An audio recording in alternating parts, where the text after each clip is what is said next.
Hey guys, this is Pluto here with Yo, win. Nhat Nguyen. He wanted me to say his name. Yeah, He's also not my daddy.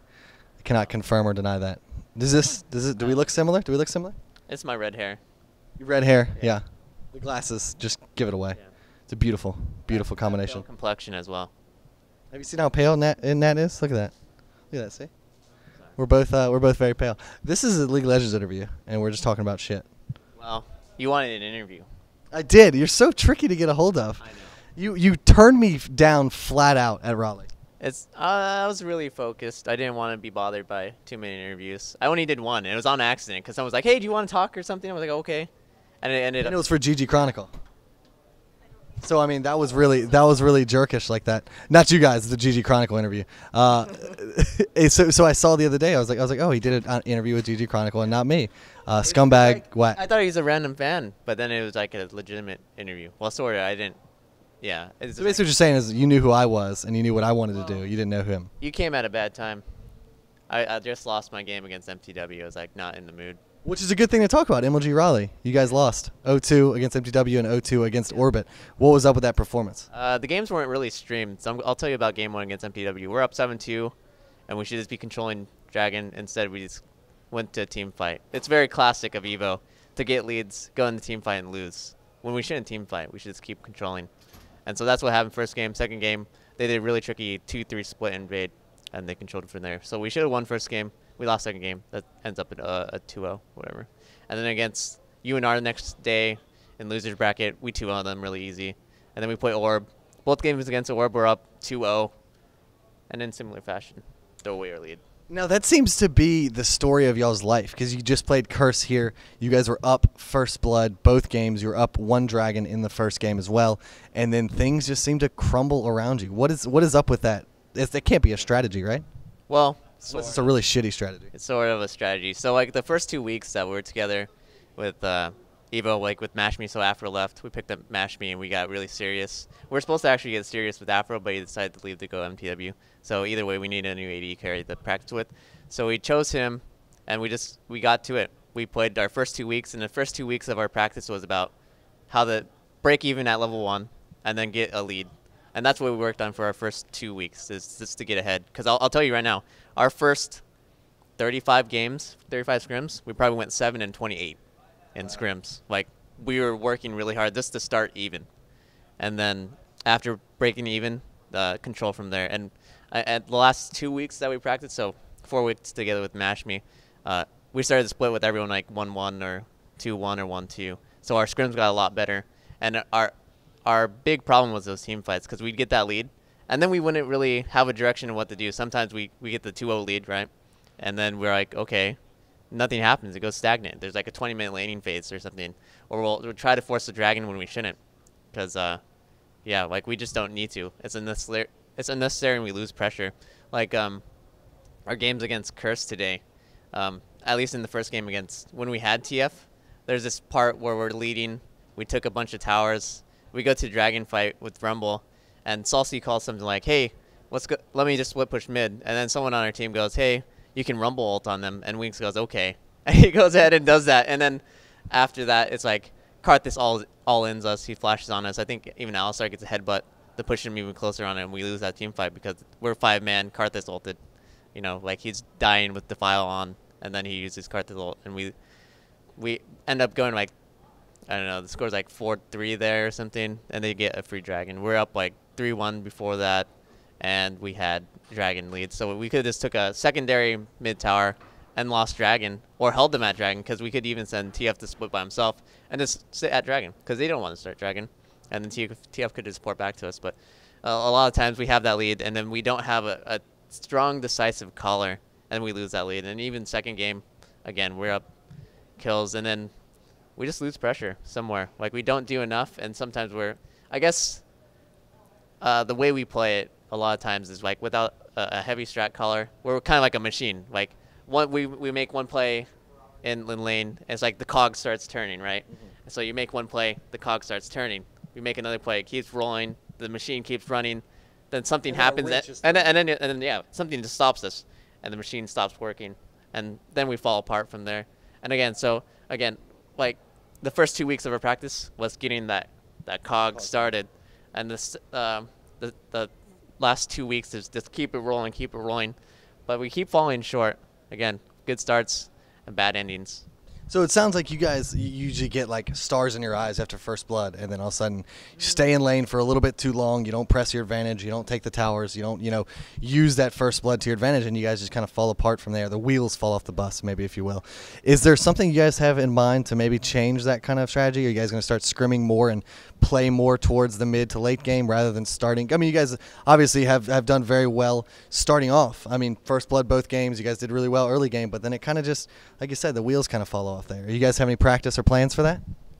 Well, for Raleigh and even here, it's been pretty similar team fighting or team game situations. A big change we need is just a heavy caller, because I know a lot of teams say they all share responsibility, but there's always that one guy that everyone kind of follows. I know Curse has Saint. His calls just kind of supersede everyone, is what you're saying. Because I know on Curse, a lot of you guys don't talk.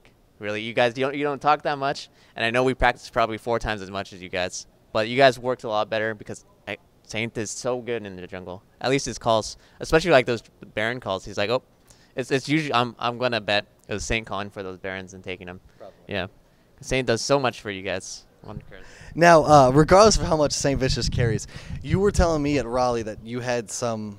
You saw some flaws. You saw some holes in the dam that was Curse, some things that maybe you guys could take advantage of, and you didn't quite seem to take advantage of it, and you wouldn't give me the exclusive last week at Raleigh.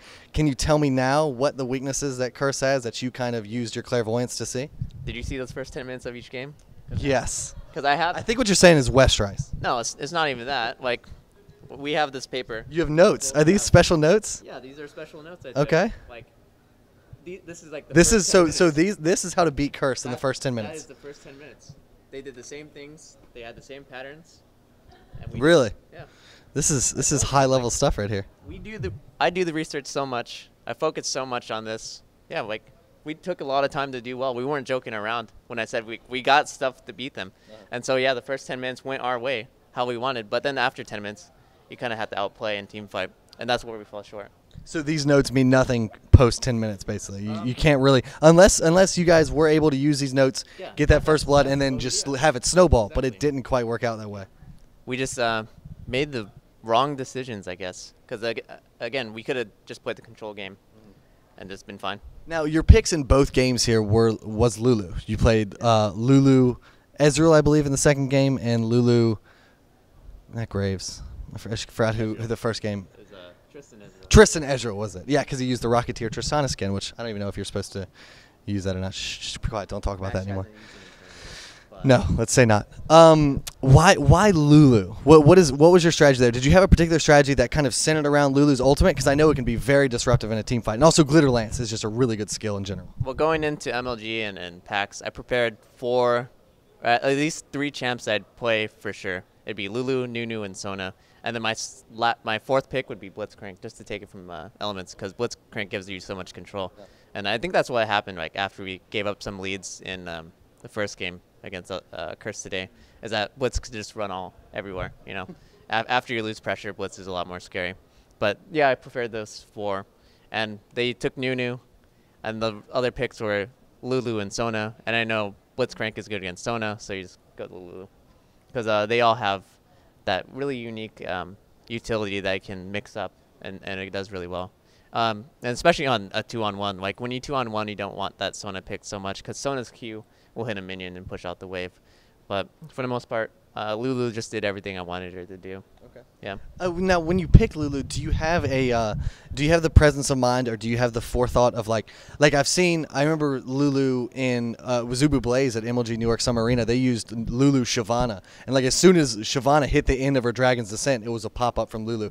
Do you always have not always, but do you always kind of, I keep saying always, do you have a target in mind? Like I think you had an Alistar in one of the games. Like, do you think, I'm going to try to ult Alistar as much as possible, or do you just use it like on instinct, like whoever just needs it? It's usually on instinct, and it usually ends up on one of our bruisers because he goes down. And I'm just like impulsively, got to get this guy up. But a lot of times, like, say if I ult on Rumble or whatever, if he blows all of his summoner spells and then I put an ult on him, he's not very useful because he's just ulted and he doesn't do anything because his cooldowns are down. So I remember you guys actually had Shen. Wings of Death was playing Shen one game, and you ulted him, and he became really, really huge. But he just wasn't quite able to put out the pressure that I think you guys wanted from that. But as you know, the support of Don't Mash Me, him being kind of the newest player on the roster, how have you guys synergized these past few weeks? You said I think you had, what, 4 weeks to practice with him and whatnot. Have you guys attained that level of synergy that you and Afro maybe once had, or not quite yet? I think our synergy, me and Mash Me, is better than when I was with Afro. But I think as a whole, Afro can carry a little bit harder than him. Maybe it's positioning or presence, because I know Mash Me likes to play a little bit further back and conservative, and then Afro likes to play more aggressive. But back then, I was picking a lot more passive supports, so he couldn't play as aggressive as he wanted. If I could go back, I'd probably play a lot more aggressive stuff with him. Yeah, Really? yeah. But I learned a lot from Mash Me. Like, he does a lot of research on other AD carries and supports, and then I take that advice and we try to run it differently. But I know at MLG, I think we got first blood in the bot lane once. So, Like we killed the enemy bot lane while in lane without jungle pressure. I remember you telling me that, actually. You guys went like 2-0 in bot lane, when that's unheard of, without jungler pressure. But it seems that way. You said Don't Mash Me does a lot of research and stuff. You do a lot of research. You've got the notes. You seem like a very kind of intellectual player, rather than just like, oh, I'm going to run and press Q a couple times. You have the forethought of like, I know exactly what I can do here, what my limits are. I know exactly patterns that you recognize and stuff like that. Do you have kind of that master plan built out for a lot of teams out there that you guys try to employ? Yeah, every team has their weakness. No one's invincible in this place. Curse could have lost. TSM could have lost today.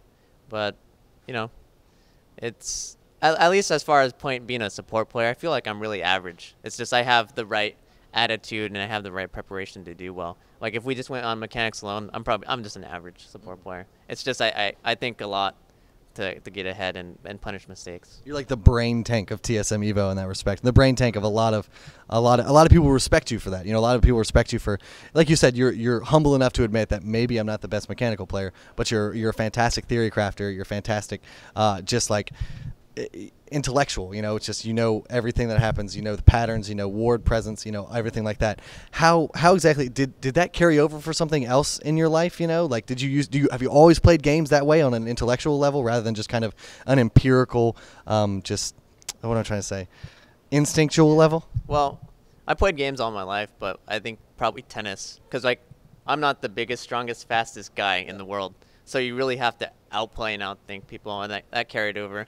I know, when I used to play tennis, I was a pretty standard tennis player. I wouldn't do anything risky. But you could kill those line shots, those expert angles. I'd just be really safe. I'd force people to do what I want. When you play tennis, the court's actually pretty long. So if you hit it short, they have to run up, and then you outplay them because you go, here, now you have to move there. Now I have all these other spaces above you or on an angle. I played tennis in high school as well. I know all about that craziness. So it seems like, you carried that over into this game. And how long have you been playing League of Legends? 2.5 years now. Is that 2.5 years too long? Well, the pro scene, 10 or 11 months. And I remember I played so many hours of this game. So many hours to get good. And now I'm winding down. I need a week break or something of not playing League, because I'm playing pretty much every day for anywhere from 5 to 10 to 12 hours. Because if you guys watch me stream, sometimes I used to do these. Which you should. It's fantastic. 14-hour stream. Those burnt me out pretty bad. But we got enough scrims in to where recently in the past 2 weeks I could just scrim all the way through and get a good 5 or 6 games in a day. So I was pretty happy without having to play solo queue and dealing with all the not so good play. Yeah. So with your loss here, you guys are going to be, no playing here at PAX, sadly out of the World Championships in October. Are you going to take that time to just kind of study every other team and hope you guys can make a comeback potentially at IPL 5 that I know you guys are qualified for or in future tournaments? Mm-hmm. Is this just a reconnaissance mission for you apparently? Well, as far as the team goes, we'd have to rethink what we want to do. I know going into Season 2, when we first formed our team with Afro, we all agreed to not leave our team because everyone was getting kind of offers, especially Wings. Wings could have joined several teams if we wanted to, but we managed to swipe him. It was largely because of Afro convincing him to stick with us. I know they're buds. Yeah, because together when we had Afro, we were really, really strong, even starting out. It's just we needed to work more together. We probably took it a little bit too casual early summer when we should have been a little bit harder on ourselves to work hard. But, it is what it is. So I guess again the agreement that we did was see how far we can get in season 2 together, and then season 3 we'll decide if we want to stick together or leave. And I think we're in the process of going, what can we do to get better, or do we need to change some more? All right. Well, I want to give you a chance to give a shout out to your Twitter, your stream that, I can personally recommend because it's actually really fun. I love your stream.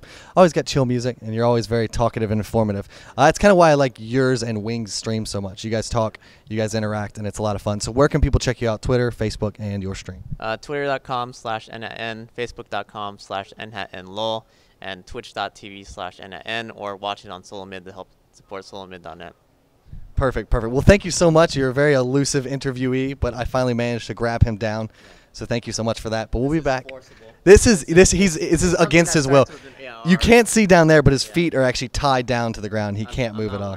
Yeah, neither of us are wearing pants. Is that okay? Send help, please. Send help. Twitter.com/NhatN, and give him skin codes as well. Well, for this pantsless interview, I'm out, and we'll catch you next time.